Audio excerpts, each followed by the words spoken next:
naik haji, udah lama nabung, berangkat juga. Mantap. Nah, pemirsa, ada yang ingat gak nih, rukun Islam yang kelima bunyinya apa? Naik haji bila mampu. Tapi gimana nih, kalau ceritanya mendadak dibuat tidak mampu oleh usulan pemerintah? Ini nih yang lagi diprotes oleh masyarakat. Biaya haji kok naiknya gede banget. Mepet waktu berangkat pula. Sebenarnya berapa sih biaya haji yang wajar?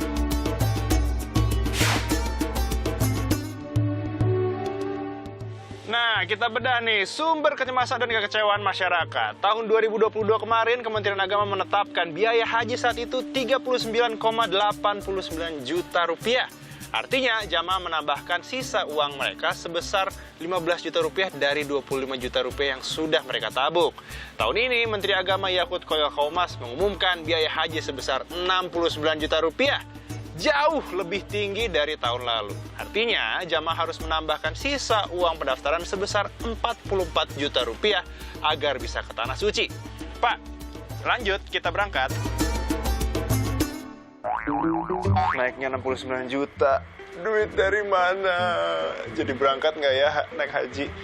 Tapi gini. Nilai 69 juta itu punya banyak komponen, guys. Yang pertama nih, ada penerbangan, akomodasi Mekah Madinah, biaya hidup, visa, dan layanan lainnya. Tapi kalau misalnya jebret 69 juta, duit dari mana ya? Jangan-jangan yang udah rencana naik haji, kalau misalnya nggak bisa bayar, gugur dong. Aduh. Nah, saudara, saya paparin nih data ongkos naik haji dari tahun ke tahun. Naiknya sih moderate, tidak 2 kali lipat seperti usulan dari Menteri Agama tahun ini. Bahkan nih kalau misalnya kita buka laman www.haji.kemenak.go.id, dalam 10 tahun terakhir biaya naik haji itu sekitar 1 juta sampai 5 juta rupiah. Tapi kalian kok naiknya sampai 2 kali lipat?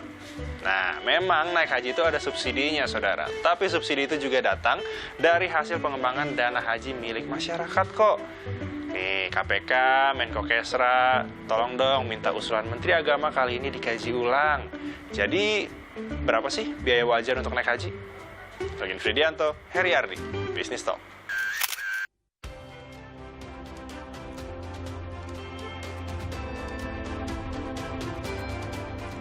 Selamat malam saudara, bersama saya masih Setarigan di Business Talk. Kita tahu kemarin Menteri Agama mengusulkan menaikkan biaya haji dan ini ternyata langsung mendapat respon pro dan juga kontra begitu. Lantas seterdesak apa bahwa biaya haji harus dinaikkan, lalu kemudian apa dampaknya kalau tidak. Tapi kemudian bagaimana juga kabar dari calon jemaah haji yang mungkin harus berangkat tahun ini tapi kemudian untuk ongkosnya dinaikkan. Nah, untuk malam ini saya akan membahasnya dengan Pak Arsyad Hidayat, Direktur Bina Haji Ditjen Penyelenggaraan Haji dan Umroh. Assalamualaikum Pak Arsyad. Pak Arsyad? Oke, selain Pak Arsyad juga telah bergabung bersama kita Pak Fadlul Imansyah, Kepala BPKH. Assalamualaikum Pak Fadlul. Waalaikumsalam warahmatullahi wabarakatuh. Terima kasih sudah hadir bersama kami dan juga di studio telah hadir Pak Mustolil Siraj, Ketua Komnas Haji dan Umroh. Assalamualaikum Pak Mustolil. Waalaikumsalam warahmatullahi wabarakatuh. Terima kasih sudah hadir di studio Kompas TV. Saya bertanya dulu kepada Pak Arsyad. Pak Arsyad sudah mendengar suara saya? Iya, sudah. Oke, Pak Arsyad. Usulan kenaikan biaya haji ini tentu Bapak juga dengar ya, menuai banyak kritik terutama untuk dari calon jemaah haji begitu. Nah, pertanyaannya begini, apa alasan besar kenaikan dari biaya haji? Mengapa kita harus menaikkan biaya haji? Ini bentuk dari Kementerian Agama memberikan pengertian kepada masyarakat. Iya, terima kasih Mbak Ilona ya. Jadi tahun ini emang betul ada usulan kenaikan biaya haji yang diusulkan pemerintah kepada DPR. Saya kira ini belum final ya, nanti akan dibahas di dalam panja pemerintah dengan panja DPR ya.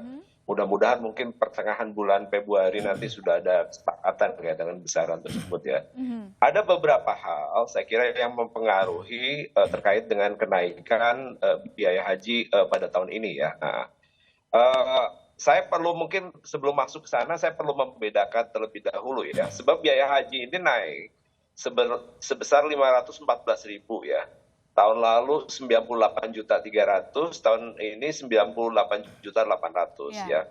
Jadi ada 514.000. Cuma komposisinya yang berubah.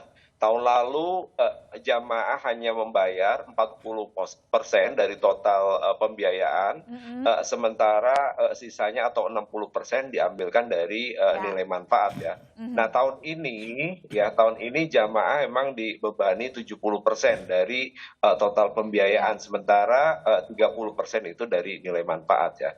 Ada beberapa hal saya kira kenapa biaya haji naik. Pertama kenaikan kurs uang dari uang dolar gitu ya. Nah ini yang menyebabkan pembiayaan haji menjadi naik ya. Tahun lalu saya kira di angka 14 ribuan, sekarang kita tetapkan di angka 15.300. Nah sementara pembiayaan ya yang tadi disampaikan di awal itu bahwa pembiayaan yang dibiayai oleh jamaah haji adalah kaitan dengan pembiayaan di Arab Saudi yang totalnya mencapai 50-55%. Artinya pengeluaran biaya yang dikeluarkan di Arab Saudi kan mempergunakan kurs asing kan, maka ini sangat terpengaruh sekali ya. Apalagi kalau saya mendengar beberapa hari yang lalu dari beberapa kawan travel ya, angka kenaikan sewa hotel di Madinah itu sampai 300%. Ini luar biasa ya, karena mungkin 2 tahun tidak ada haji ya, kemudian tahun 2022 ada haji dengan kuota terbatas, sehingga Arab Saudi menganggap wah ini sangat strategis sekali ya. Beberapa hotel di Madinah pun dihancurkan ya. Kemudian angka jamaah haji yang tiba di Arab Saudi kembali normal ya, tidak seperti tahun lalu. Ini supply and demand-nya tidak seimbang, menyebabkan harga hotel di Arab Saudi meningkat ya. Kemudian biaya tiket penerbangan pun naik ya, yang awalnya 29.500.000 sekarang berdasarkan hasil kajian kami mencapai 33.900.000 ya, hampir sekitar hampir 4-5 jutaan. Ini luar biasa ya. Jadi ini saya kira beberapa faktor kaitan dengan kenapa biaya haji kita naik di tahun 2023.